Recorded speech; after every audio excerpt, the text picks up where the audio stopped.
real fast through the city, play Monopoly with real cash. Me and Biggie and the models be shaking Nace to Diddy ass and Parada be something you got to see. What is up, Internet? It is episode 5 of Sleeping In with Matt Freed, and that was the notorious B.I.G. from Bed-Stuy, baby. I'm on a little bit of a mid-90s, late 90s hip-hop tear right now, and been listening to Life After Death all afternoon, and let me tell you, it's bringing back some great middle school memories. By the way, some of those moves that you saw me just busting out right now, that is old school, my cousin's bar mitzvah moves, so check it out. Anyway, folks, welcome back to yet another fun, thrilling, awesome episode of Sleeping In with Matt Freed. I do want to take a quick moment right now to say thank you so much to everybody who's been so supportive of the last couple of episodes that we've been putting out. We need you guys, the viewers, the users, the web traffic, to make it all happen. So thank you, thank you, thank you, thank you. And I promise as this thing continues to evolve towards the end of this year and then going into 2011, we will find a way to put you guys at the center of attention and give you guys the recognition that you deserve. Anyway, folks, here in episode number 5, climbing into bed with me is my friend Neal Bledsoe. Maybe you saw him on Gossip Girl, maybe you saw him in Sex and the City 2, maybe you knew him as Judith Light's illegitimate son on Ugly Betty. One way or another, he's here, and ladies and gentlemen, he's just succulent to look at. Can we get a headshot of Neal very quickly? Oh yes. Oh, Neal Bledsoe, you're just a cutie. You're just a little cutie pie, aren't you? I want to print your face. I want to print your face. I want to print your face. I want to lick your face like a lollipop. What? Folks, this is how good looking Neal Bledsoe is. He brings out this kind of behavior in me, a perfectly secure heterosexual man. Anyway, folks, moving right along, great interview. He's a very funny guy, has a lot of really great things to say about his work as an actor, the way that he approached working on Gossip Girl, and some very unlikely influence in, of all people, Bugs Bunny. Anyway, folks, as it goes every week, I'm going to shut up at this point. I'm going to show you the interview, and here it goes. Once again, thank you so much for stopping by. It's episode 5 of Sleeping In with Matt Freed. Enjoy. Today, we have a very special, very sweet-smelling gentleman sitting right next to me. This guy, you may have seen him on Ugly Betty. You may have seen him on Gossip Girl. Hey, you may have even seen him on Sex and the City 2. It's the one, the only, Mr. Neal Bledsoe. If you were paying attention. I was paying attention. I certainly wasn't. I saw him. I missed it. I missed it. I was turned around and I said something to my girlfriend and she was like, "You were just on screen." I was like, "Oh, surely I'll come back." And I didn't. Which was a crime. But there's always Sex in the City 3. There's always Sex in the City 3, where you can play Miranda's even bigger assistant and have an even bigger part in that. Are you calling me fat? No, I'm not saying that you're fat. I'm just saying that you're saying I could be fat? No, I'm not saying that you could be fat. I'm just saying that you could be... It could be fatter? No. I'm saying that your part could be bigger. Oh, I see. I see. And your thing. So I'd have to be fat. No, I'm not saying, I'm just... Anyway, we've got Neal Bledsoe on the program, guys. You got to live out a dream that's often sought after by tween girls and 45-year-old single gay men, in that you got to make out with Chuck Bass on Gossip Girl. Can you talk a little bit about that experience? I never thought that I was doing wish fulfillment for 45-year-old single gay men. But hey, I'm a hero.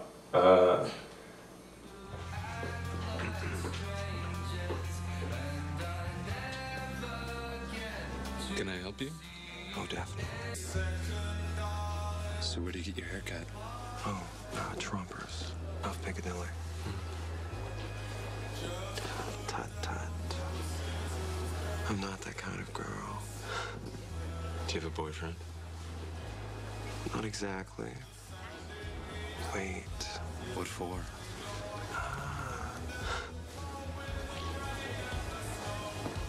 So what was interesting to me about this character is that he wasn't even necessarily gay. Mm-hmm. What was interesting is that he was manipulative, right? And that he was able to out-manipulate these people who spend the entire show manipulating each other. Right. So in some ways I looked at it that he was the master manipulator. Right. And what I loved about it actually is that I saw it much more close to Bill Murray than anything else. Really? Well, and Bill Murray and Bugs Bunny, you know, right. which are kind of like personal heroes of mine. So seeing that Bugs Bunny always has a sly smile and he's always getting one over on Elmer FUD. Bill Murray never loses. Right. You know what I mean? Right. And that character on that show never lost. So when you were growing up as a kid, because you came to New York And I didn't lose the tongue hockey war between me and Ed as well. Yeah. Right. Wabbit season. Duck season. Wabbit season. Wabbit season. Duck season. Fire! Hey, have you no sense of decency? Oh, you got a kiss. In number 27 on the Tribeca scavenger hunt. Kiss the Chuck Bass. Check. I expect more from a representative of a college. And a toast? Oh, a deal's a deal. It's all yours. I should call Vanessa. Break the bad news. Allow me. We're rivals, but friends at heart. Till tonight. Out, you cable knit queen! When you were growing up as a kid, did you watch a lot of cartoons? Was a lot of that comedy very influential to you? Yeah, totally. I think that sensibility of smart cartoons. Yeah. Like, I was always a fan of Looney Tunes, much more than like Tom and Jerry or the Hanna-Barbera stuff, because that just seemed like cartoons for stupid kids. Right. I loved Bugs Bunny because it was smart, and it was witty, and it was referential, and it was always making references to things like to things that I had no idea about, like Leopold, you know, these sort of great conductors and things like that I had no idea what they were as a kid. But And it never played down to its audiences either. no, it was just it made these references, and you either got them or you didn't. But it was still funny. It wasn't like it was trying. Let me give you a history lesson, boy. Yeah. But I just I love. think you and I know each other from having done improv together at the People's Improv Theater. But that's not something. Is that something that you're known for? Have you been getting called in for a lot of comedic work? It seems like it's something that comes really naturally too. I usually like to hide it. Really? Yeah, from people. I mean, usually I really want them to judge me just on my looks. Well, that's it. So if I have to speak, there's the first knock. You know what I mean? So if I go into a room and somebody's like, speak, and I'm like, oh shit, I'm gonna blow this. I wish I could just remain silent. I actually met my girlfriend by not saying anything on our first date. Really? Yeah. It was, well, you know, it was kind of a Zen date. Uh-huh. Yeah, we were taking a vow of silence, so I mean it helped, but still. Is that like a pickup technique that handsome people use? Paul I got a Walker. really big blast off this year. You were featured on Ugly Betty. Yes. You were Judith Light's illegitimate son. Not illegitimate. Not illegitimate? She just chose not to tell people about me. Oh, that's illegitimate, isn't that? I was as legitimate as anybody else. Biologically, I was legitimate. Well, biologically, you were. In terms of polite society, I was illegitimate. Oh, okay. I was a bastard.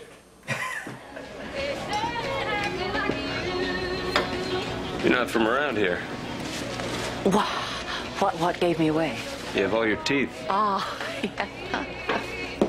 What can I get you? Much as I'd love to say Scotch rocks, I'll just go with a cranberry and soda. Ah, you too, huh? I used to pound pretty hard in college myself. You went to college? I mean, you just seemed so young. Community college. Couple classes, you know. Learned enough to realize that a few more shots and it would all go south pretty fast. It's genetic, I guess. That's what I hear. Can I get you some beer nuts? Oh, be lovely. So, what was what was it like to work with Judith Light, a legend of TV on Who's the Boss, and she was featured in Wit when it ran off Broadway? Judith was an incredibly kind actress. She was a bit of a mentor, and also just somebody that really put herself out there.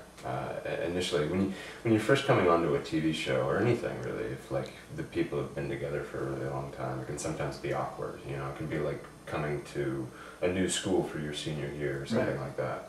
And she called me before I even showed up to set, and we had an hour-long conversation and just got to know each other. Oh, wow. I can see you like that.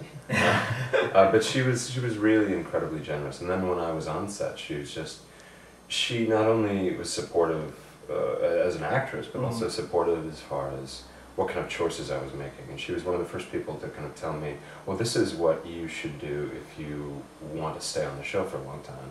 She told me something that I always kind of used, which is initially you want to just be as open as possible, and you want to be kind of an open vessel, so then the show can really do anything with you, and especially when it's serialized like a TV show. Obviously, a movie or a play is going to be different because that's a self-contained thing. But a TV show, you know, you can do anything. Yeah.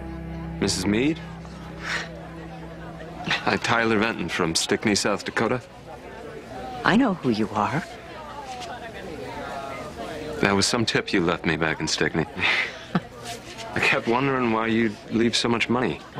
And when I asked my parents about you, they got all quiet, and I started thinking that maybe this has to do with my adoption or something. And well, are you my mother? Tyler, I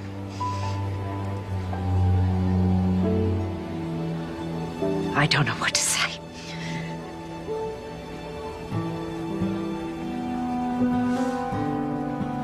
Yeah.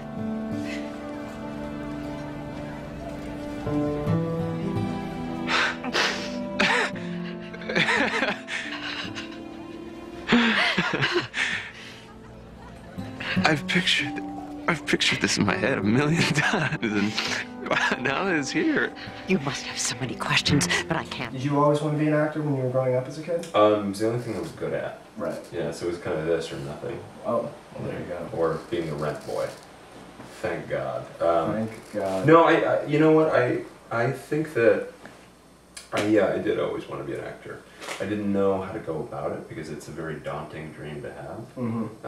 And, you know, in some points I got waylaid by being in middle school or high school and just wanting to be cool. Right. Wanting to work at Abercrombie & Fitch was one of my life goals, which was an amazing job. Seriously, Ugly Betty is nothing to Abercrombie & Fitch. But I think that, you know, I allowed other people to kind of set my value system for me.